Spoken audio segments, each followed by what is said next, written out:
How you doing? Good to see you. So, I want to talk a little bit about mindfulness and about being intentional about the sort of media that we consume and things like that. When I grew up, there was only 2 or 3 ways you could contact my parents and me, right? Because the internet didn't exist, right? My parents didn't have an answering machine. They refused to get one. So if you wanted to get in touch with Debbie Frad, my mum, who's awesome, you would have to call. Right? That was one way.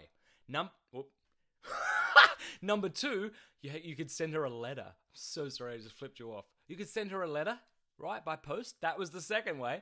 Third way, if you wanted to find, Debbie Frad, Gary Frad, or Matt Frad, you could go down to the shops and see if we were there. That was lit. And then be like, oi! That's it. All right. Contrast that with today. How many ways are there that I can get in touch with you if I knew, right?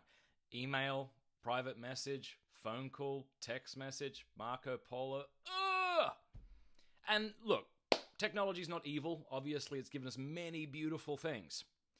But as a consequence of these many beautiful things, I think many of us are living increasingly distracted lives. We live on the peripheries of ourselves. Not deeply from our core, as it were. Our interior life is often stifled by these many distractions, which we willingly engage with in order to, in a sense, distance ourselves from ourselves. Think of it this way. If someone approaches you at a party and you don't like them, you might leave. Or if they're like, hey, can I talk to you? I don't know why they sound like that. You might be like, oh yeah, sure. What's up? Sorry, I gotta go. And then you'll leave. But serious question, what if you don't like you? Yeah? What do you do? Because it's difficult to walk away from yourself. I'm not sure if you've tried it. I think one of the things that we do is we plunge headlong into Netflix, porn, idle conversations, constantly refreshing of news feeds, podcasts nonstop. Not good. This is not good. And this is why I took August off of the internet, and this is why this coming week, the first week of December, so you're not seeing this until Friday, but I'm taking the whole week off the internet again. I need to do this, and I think you probably do too.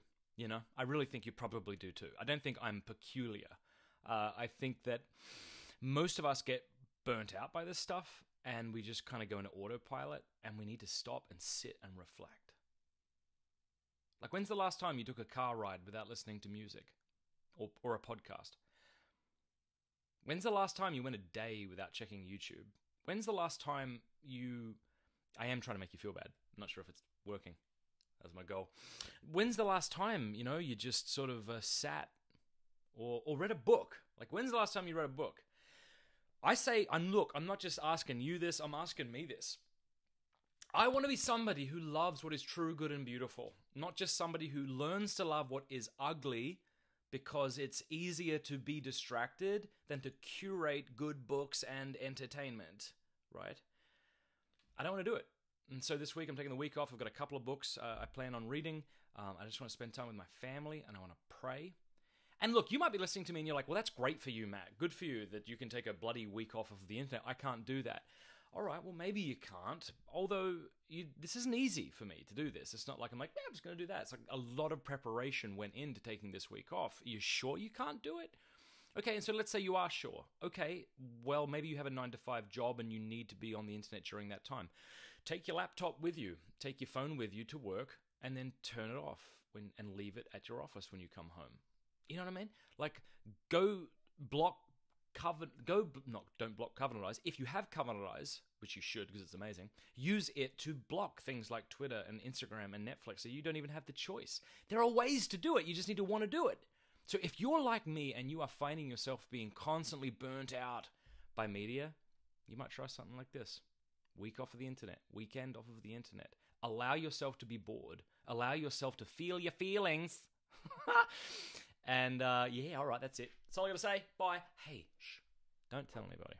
But I would love it if you would just click subscribe down there. We're doing these weekly videos. Everybody else says subscribe to their channel, so I figure it's a thing that I should say. So if you want to click it, that would be great. And you'll get more of this stuff. Thanks.